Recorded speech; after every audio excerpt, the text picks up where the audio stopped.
भारत माता की, भारत माता की, भारत माता की।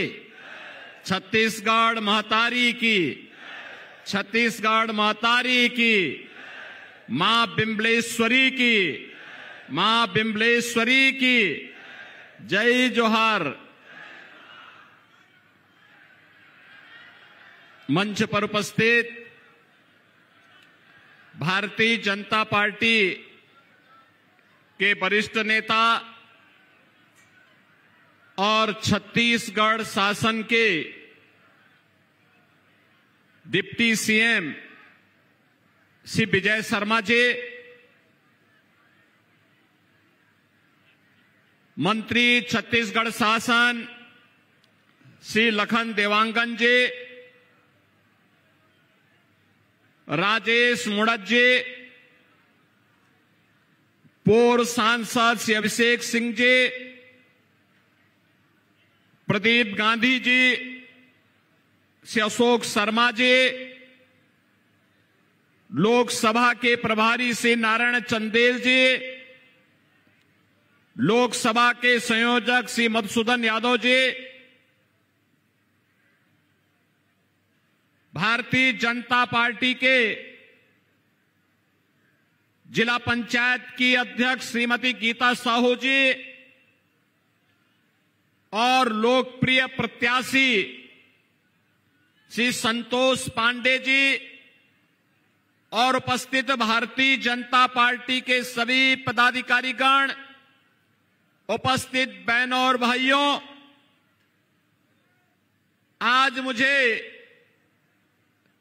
छत्तीसगढ़ की इस प्रतिष्ठित राजनांदगांव से छत्तीसगढ़ की जनता का आह्वान करने का अवसर प्राप्त हो रहा है। बहनों और भाइयों, आज जब प्रातः में लखनऊ से रायपुर के लिए प्रस्थान कर रहा था तो कुछ पत्रकारों ने मुझसे पूछा कि आज आप छत्तीसगढ़ जा रहे हैं, क्या कहना चाहते हैं? मैंने कहा भाई छत्तीसगढ़िया और सबसे बढ़िया।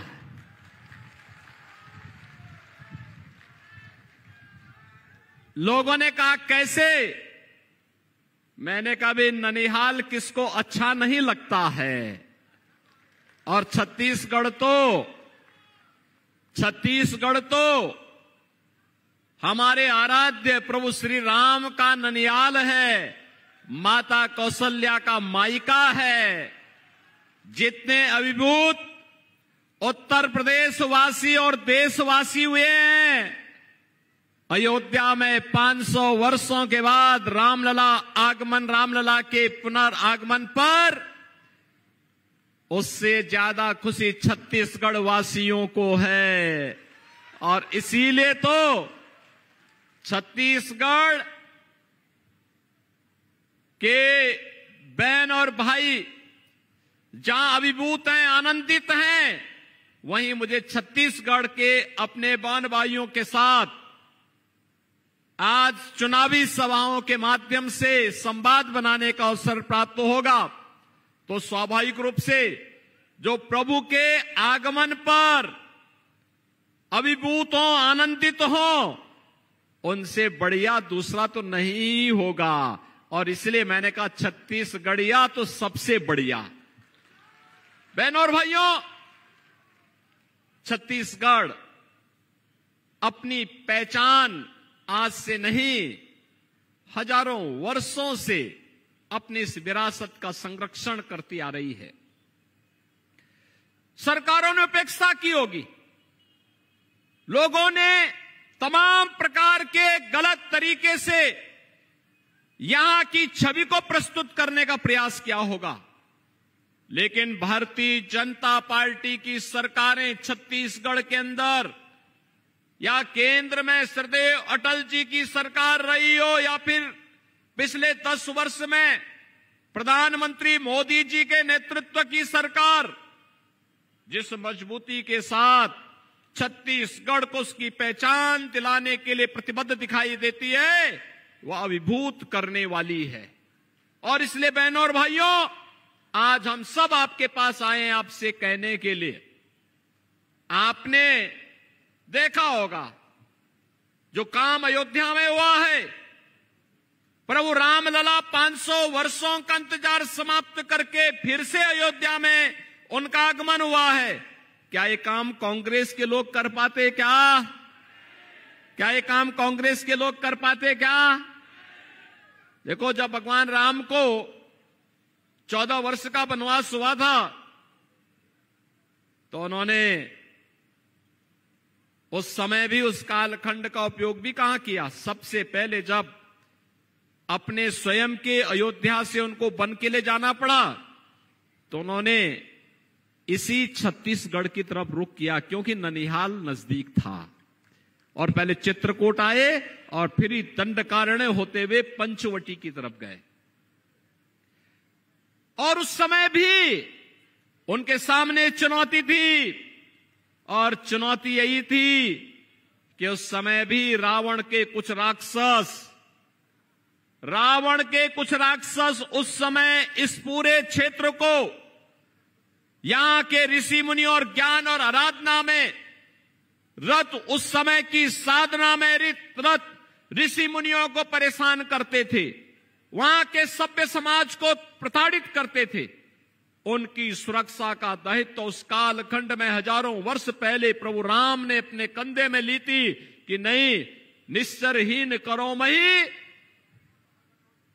का संकल्प लेकर के उन्होंने इसी धरती पर इसको राक्षस विहीन करने का जो संकल्प लिया, उसी का परिणाम था कि लंका के राजा रावण को भी अंततः अपनी पूरी खानदान के साथ दूसरे लोक के लिए प्रस्थान करना पड़ा था।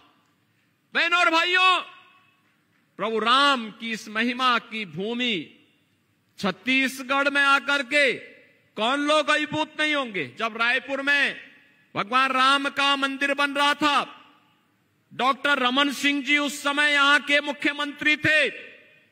उस समय उन्होंने कहा था, मंदिर बनाते समय कहा कि अयोध्या में अभी नहीं बन पाया, लेकिन हम पहले छत्तीसगढ़ में बना रहे हैं भगवान राम का मंदिर। तो मैंने कहा, पहले तो ननिहाल में ही बालक आता है, जब अयोध्या पे छत्तीसगढ़ में रामलला आ जाएंगे तो अयोध्या में भी अब मंदिर बनने से कोई रोक नहीं पाएगा। बहनों और भाइयों, अगर अयोध्या में रामलला का प्रकटीकरण हुआ है, फिर से रामलला 500 वर्षों का इंतजार समाप्त करते हुए आए हैं, तो यह मोदी जी के कारण, प्रधानमंत्री मोदी जी के कारण। कांग्रेस के लोग तो क्या कहते थे? राम हुए ही नहीं। कांग्रेस के लोग क्या कहते थे? राम हुए ही नहीं। जब राम हुए ही नहीं तो गांधी जी क्या कहते थे? हे राम। अंत में उन्होंने कहा था, रघुपति राघव राजा राम। गांधी जी के नाम पे जिन लोगों ने जीवन भर सत्ता आती आई, वे लोग राम के अस्तित्व पर प्रश्न खड़ा कर रहे हैं। बहनों और भाइयों, ये केवल राम के अस्तित्व पर प्रश्न खड़ा करने की कुप्रवृत्ति नहीं, यह भारत के अस्तित्व पर प्रश्न खड़ा करने का कांग्रेस का कुत्सित चेष्टा थी। और यही कारण था, कांग्रेस ने छत्तीसगढ़ को जब अवसर मिला, पूरी तरह लूटने का कोई अवसर वे लोग चूके नहीं, कोई अवसर चूके नहीं। भारतीय जनता पार्टी की सरकारों ने, चाहे वह डॉक्टर रमन सिंह की छत्तीसगढ़ की सरकार रही हो, चाहे वह वर्तमान में श्री विष्णुदेव साय के नेतृत्व की सरकार हो, इन लोगों ने यहां के गरीबों के लिए, पिछड़ों के लिए, वनवासियों, आदिवासियों के लिए, उनके उत्थान के लिए प्रधानमंत्री मोदी जी के नेतृत्व में और श्रद्धेय अटल जी के नेतृत्व में जो योजनाएं बनाई थी, कांग्रेस ने अपने 5 वर्ष के कुशासन में ही उन्हें पूरी तरह समाप्त करने का प्रयास किया, पूरी तरह समाप्त करने का प्रयास किया। और मुझे तो बताया गया किस प्रतिष्ठित सीट पर कांग्रेस ने यहां के पूर्व मुख्यमंत्री को श्री भूपेश बघेल को ही अपना प्रत्याशी बनाकर के उतारा है। यानी जिनके ऊपर पहले से ही शराब घोटाले का, कोयला घोटाले का, पब्लिक सर्विस कमीशन के घोटाले का, डीएमएफ घोटाले का, गोठान घोटाले का और महादेव ऐप के घोटाले का आरोप हो और एफआईआर भी लॉन्च हो चुकी हो और व्यक्ति पूरी ठसक के साथ चुनाव लड़ने का दुस्साहस कर रहा है, इसका मतलब वह ये मान के चलता है कि हम कितना भी बड़ा अपराध करेंगे तो हम लोग समाज की आंखों में धूल झोंक करके सत्या त्याग लेंगे। अब नहीं होने वाला है। ये नया भारत है, नया भारत। नए भारत में घोटालेबाज नहीं चलेंगे, नहीं चलेंगे। बहन और भाइयों, घोटाले की हद तो शराब घोटाला, कोयला घोटाला, ये तो कांग्रेस की प्रवृत्ति थी। भूपेश बघेल जी ने तो अपने शासनकाल में गोबर का भी घोटाला कर डाला। आप सोचो, जिन गरीबों को खाद के लिए पैसा मिलना चाहिए था, यूरिया दुनिया के अंदर मिल रही है 3000 रुपए बोरे में, वही 300 रुपए में भारत के अंदर भारत की सरकार, मोदी सरकार दे रही है। लेकिन ये तो यहां पर कांग्रेस की सरकार ने गोबर का भी घोटाला कर डाला। बहनों और भाइयों, यहां पर मैं सोचता हूं कभी कभी गौ माता को भी तस्करों के हवाले कर दिया गया था, कसाईयों के हवाले कर दिया गया था। लब जिहाद की घटनाओं को पूरी तरह छूट दे दी गई थी। एक सामान्य भुवनेश्वर साहू के साथ किस प्रकार की घटनाएं घटित हुई थी, उसके पिता ईश्वर साहू, छत्तीसगढ़ की जनता का मैं अभिनंदन करूंगा कि उन्हें विधायक बना करके लोगों ने भुवनेश्वर साहू को सच्ची श्रद्धांजलि अर्पित की। क्योंकि भुवनेश्वर साहू की एक ही गलती थी, उसने लब जिहाद का विरोध किया था, कांग्रेस सरकार की तुष्टीकरण की नीति का विरोध किया था और उस शख्स से लड़ते लड़ते अपने आप को बलिदान कर दिया था। बहन और भाइयों, यहां की जनता जनार्दन ने स्वर्गीय भुवनेश्वर साहू को श्रद्धांजलि अर्पित करते हुए उनके पिता ईश्वर साहू को विधायक बना करके उनकी स्मृतियों को जीवंत बनाने का काम किया है। बहन और भाइयों, एक कांग्रेस घोटाले का नाम है, एक कांग्रेस आतंकवाद का नाम है, एक कांग्रेस नक्सलवाद का नाम है। जिस उम्र में युवाओं के हाथ में टैबलेट होना चाहिए, अच्छी पुस्तक होनी चाहिए, दुनिया को आगे बढ़ाने का जज्बा होना चाहिए, एक कांग्रेस ने उस उम्र के इन बच्चों के हाथों में तमंचे पकड़ा दिए और तमंचे पकड़ा करके भारत के खिलाफ ही उन्हें लड़ने के लिए नक्सलवाद के नाम पर, आतंकवाद के नाम पर, उग्रवाद के नाम पर उकसाने का कार्य किया। बहनों और भाइयों, अब ये देश मोदी जी के नेतृत्व में कार्य कर रहा है और आपने 10 वर्ष में बदलते हुए भारत को देखा होगा, बदलते हुए भारत को देखा होगा। 10 वर्ष में क्या ये कभी हुआ? ये कभी हो पाया? देश के अंदर बहनों और भाइयों, छत्तीसगढ़ की डॉक्टर रमन सिंह जी के नेतृत्व की पहली सरकार थी जिन्होंने 1 रुपए किलो चावल यहां के गरीबों को, यहां के आदिवासी वनवासियों को देना प्रारंभ किया था। और मोदी जी के नेतृत्व की सरकार पिछले 4 वर्ष में 80 करोड़ भारतीयों को फ्री में राशन की सुविधा का लाभ प्रदान कर रही है। कांग्रेस की सरकार के समय गरीब भूखों मरता था, भूखों मरता था, किसान आत्महत्या करता था, नौजवान पलायन करता था, महिलाओं के सामने अपनी सुरक्षा का संकट था।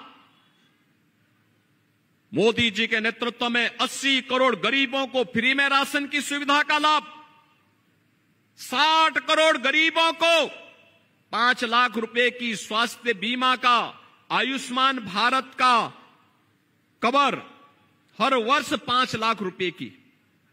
यही नहीं, 50 करोड़ गरीबों के लिए जनधन अकाउंट खोल दिए गए।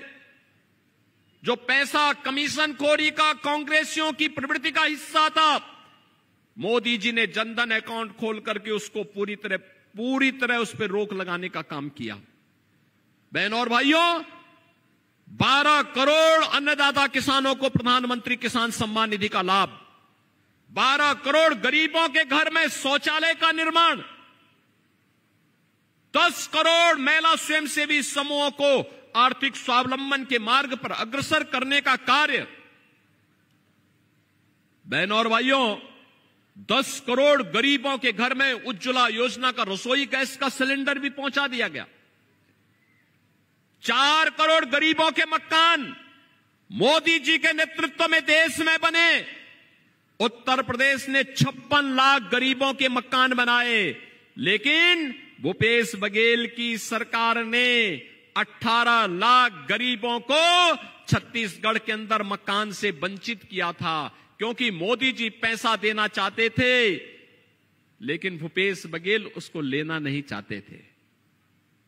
इन गरीबों को मकान न मिले, इसका दोष भी अगर किसी के ऊपर है तो कांग्रेस की सरकार के ऊपर है। 2.5 करोड़ गरीबों के घर में बिजली पहुंचाने का काम हुआ, हर घर नल की योजना लागू हुई। बहनों और भाइयों, ये सभी कार्य मोदी जी के नेतृत्व में एक नए भारत का दर्शन, कश्मीर में आतंकवाद की ताबूत पर अंतिम कील ठोकने का काम हुआ, धारा 370 समाप्त हुई, तो 3 तलाक की कुप्रथा को भी सदैव के लिए समाप्त किया गया। और आज इसीलिए भारतीय जनता पार्टी आपके पास आई है कहने के लिए कि यहां के गरीब किसानों से धान को अतिरिक्त बोनस देकर के खरीदने की परंपरा को जो डॉक्टर रमन सिंह जी ने तय किया था, उस परंपरा को कांग्रेस सरकार ने बाधित किया। श्री विष्णुदेव साय के नेतृत्व की भारतीय जनता पार्टी की सरकार ने फिर से उसको जीवित करके यहां के अन्नदाता किसानों को फिर से आर्थिक रूप से संबल देने का काम किया। 18 लाख गरीबों को मकान देने जा रही है भारतीय जनता पार्टी की सरकार। और बहनों और भाइयों, मोदी जी ने तो कहा है जो 80 करोड़ गरीबों को हम राशन दे रहे हैं, अगले 5 वर्ष तक हम निरंतर जारी रखेंगे। मोदी जी ने यह भी कहा है 3 करोड़ गरीबों को अन्य मकान देंगे। मोदी जी ने यह भी कहा है कि जितनी भी गरीबों के लिए योजनाएं हैं, इसमें और तेजी के साथ हम आगे बढ़ने का काम करेंगे। लेकिन बहनों और भाइयों, आज मोदी जी ने कहा है इस देश को दुनिया की एक बड़ी ताकत बनाना है, विकसित भारत, आत्मनिर्भर भारत, ग्लोबल लीडर भारत, एक ऐसा भारत जहां हर नागरिक के चेहरे पर चमक हो, हर नागरिक अपने आप को सुरक्षित महसूस करे, बेटी हो या व्यापारी, इन सबको सुरक्षा की पूरी गारंटी हो।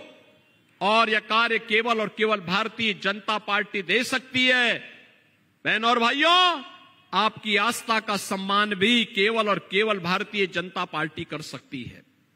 मैं पूछना चाहता हूं, क्या कांग्रेस के लोग फ्री में राशन दे पाते? क्या कांग्रेस के लोग अयोध्या में राम मंदिर का निर्माण कर पाते?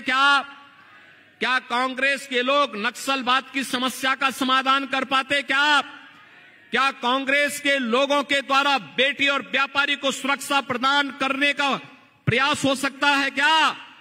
कभी नहीं हो सकता है। ये कांग्रेस तो समस्या का नाम है, ये समस्या देती है। भारतीय जनता पार्टी समाधान का नाम है, और भारतीय जनता पार्टी के इसी समाधान को लेकर के आज हम सब आपके पास आए हैं कि मोदी जी को आपने 2 कार्यकाल दिए हैं, तीसरा कार्यकाल भी सौंपिए। बहनों भाइयों, अभी देश के अंदर चुनाव हुए हैं, 102 लोकसभा सीटों पर चुनाव हुए हैं। पूरे देश के अंदर एक ही लहर है, एक ही आवाज है, और वह आवाज है कि फिर एक बार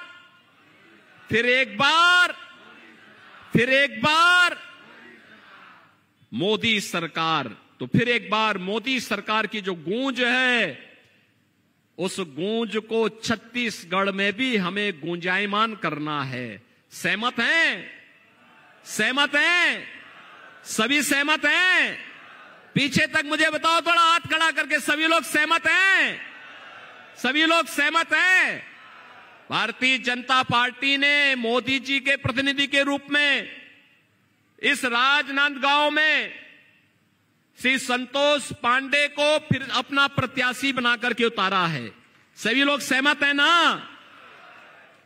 26 को चुनाव होने हैं और बहनों और भाइयों, 26 के चुनाव में आप सबको संतोष पांडे और मोदी जी का प्रतिनिधि बनकर के घर घर जाना होगा। सहमत है ना?